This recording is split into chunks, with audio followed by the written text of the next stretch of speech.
السلام علیکم ورحمۃ اللہ وبرکاتہ۔ میں رئیس اعظم حیدری کولکاتہ انڈیا سے دعوت اور اس کے فضائل پیش کر رہا ہوں، سماعت فرمائیں۔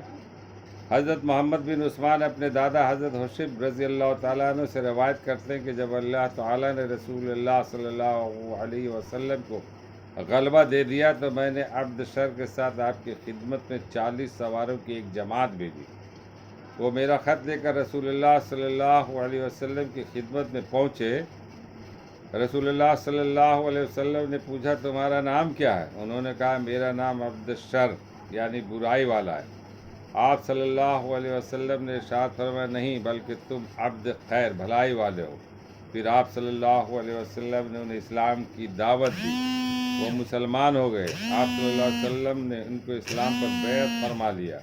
راوی کہتے ہیں کہ آپ نے خط کا جواب لکھا اور ان کے ہاتھ حشب کو بھیجا جس میں اسلام قبول کرنے کی دعوت تھی۔ حشب اس خط کو پڑھ کر ایمان لے آئے۔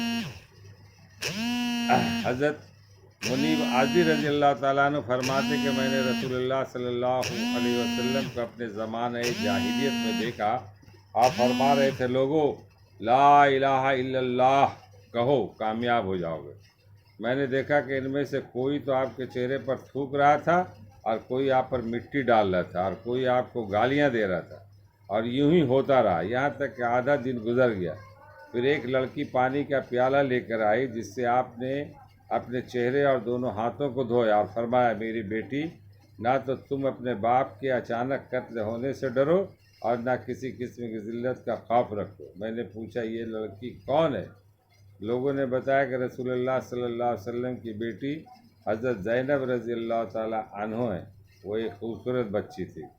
اللہ تعالیٰ ہم لوگوں کو پڑھنے اور سننے سے زیادہ عمل کرنے کی توفیق عطا فرمائے۔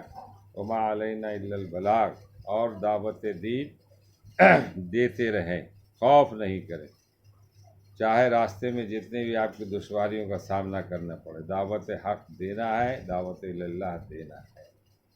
اللہ ہم لوگوں کو پڑھنے اور سننے سے زیادہ عمل کرنے کی توفیق عطا فرمائے۔ وما علینا الا البلاغ۔ میں رئیس اعظم حیدری اس ویڈیو کو دور دور تک پھیلائیں، یہ بھی ایک صدقہ جاریہ ہے۔